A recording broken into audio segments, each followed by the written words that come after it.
23 जून को 2024 चुनाव को देखते हुए विपक्ष की एकता को लेकर पटना में विपक्षी दलों का महाजुटान होना है। इस महाजुटान के लिहाज से देखें तो एक अच्छी बात यह है कि इसमें भाजपा विरोधी दलों के ज़्यादातर बड़े नेता शामिल होने जा रहे हैं। इसलिए इस महाजुटान पर सबकी नज़र लगी हुई है।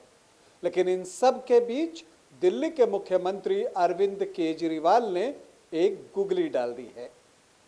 क्या है ये गुगली और इस गुगली का क्या असर पड़ सकता है, आज इसका विश्लेषण करूंगा।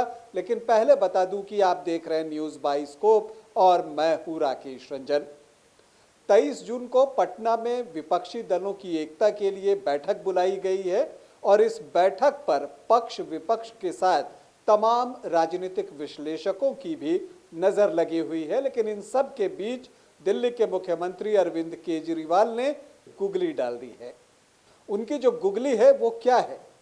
उन्होंने चिट्ठी लिखी है भाजपा विरोधी दल के नेताओं को और कहा है कि जो पटना में विपक्षी एकता की मीटिंग होनी है उसमें सबसे पहले, तो ध्यान दीजिएगा, उन्होंने कहा है कि उसमें सबसे पहले जो अध्यादेश लाया गया है केंद्र सरकार के द्वारा जिससे दिल्ली सरकार सहमत नहीं है, वो जब सदन में लाया जाए तो उसे गिराना है। इस विषय पर चर्चा होनी चाहिए। मतलब अध्यादेश के खिलाफ वो एकजुटता चाहते हैं और वो चाहते हैं कि इसकी चर्चा सबसे पहले हो।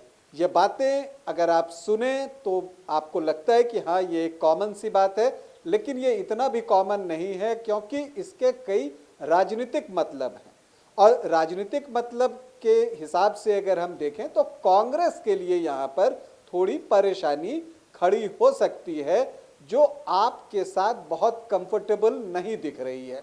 जैसा कि आप जानते हैं कि इस अध्यादेश के खिलाफ समर्थन जुटाने के लिए अरविंद केजरीवाल पूरे देश में भाजपा विरोधी दलों के नेताओं से जाकर मिल रहे हैं और उनसे समर्थन मांग रहे हैं।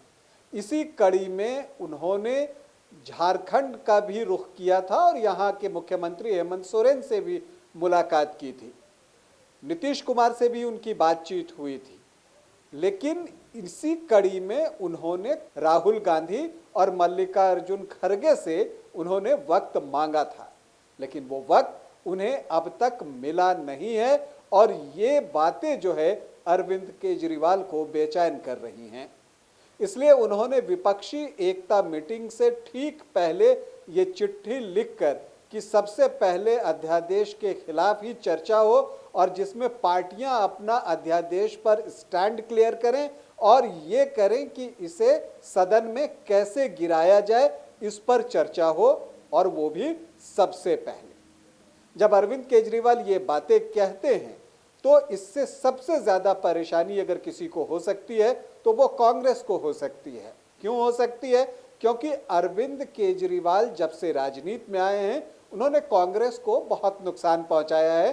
दिल्ली की उनकी सरकार गई, इसके बाद पंजाब की भी उनकी सरकार चली गई, तो दोनों ही जगह अरविंद केजरीवाल ने कांग्रेस को जो है हटाकर खुद सत्ता की कमान संभाली है। उनके दल को ये सत्ता की कमान मिली है।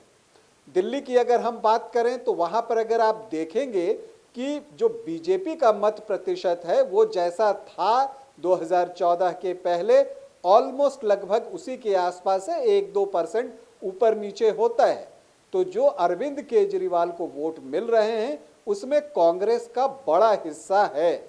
मतलब कांग्रेस के बहुत सारे वोट अरविंद केजरीवाल के पास चले गए हैं और ये बात कांग्रेस बखूबी समझ रही है। यही चीज़ें आपको पंजाब में भी हुई।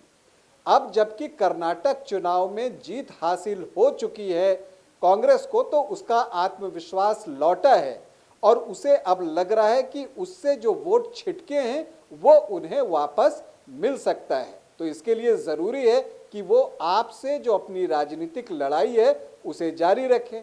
लेकिन अगर वो आपसे राजनीतिक लड़ाई जारी रखते हैं तो इस विपक्षी एकता की मुहिम का क्या होगा?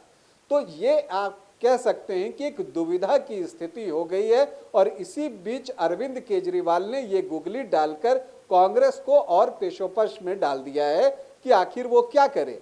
अगर वो अरविंद केजरीवाल की बात को मानता है और अगर अध्यादेश के खिलाफ जो है वो अरविंद केजरीवाल के साथ वोट देता है तो वो अरविंद केजरीवाल की आप पार्टी को मजबूत कर रहा होता है, तो इससे नुकसान जो है कांग्रेस को हो सकता है। और अगर वो अरविंद केजरीवाल के खिलाफ जाकर अध्यादेश के पक्ष में वोट करता है या मान लीजिए कि वो वोटिंग में हिस्सा नहीं लेता है, तो ऐसी परिस्थिति में विपक्षी एकता का क्या होगा। तो ये एक बड़ा सवाल है और ये एक दुविधा की स्थिति है और अरविंद केजरीवाल ने बड़ा ही समय देखकर ये अपना जो कार्ड कहते हैं वो चल दिया है और इससे कांग्रेस के ऊपर दबाव बनाने की कोशिश की है कि चूंकि ये विपक्षी एकता की मीटिंग है तो आप हमारे पक्ष में आए।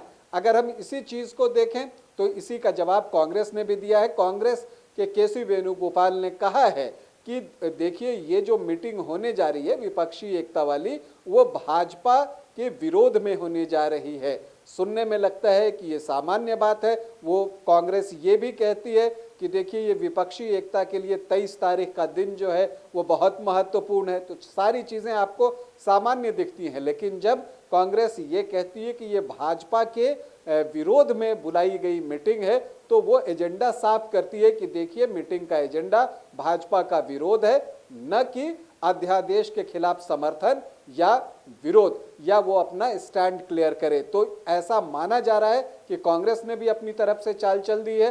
तो देखना है आगे इस पर क्या कुछ होता है। जो कुछ भी होगा उस पर हमारी नजर बनी रहेगी। अभी आपसे अनुमति चाहूंगा, इजाजत दें, नमस्कार।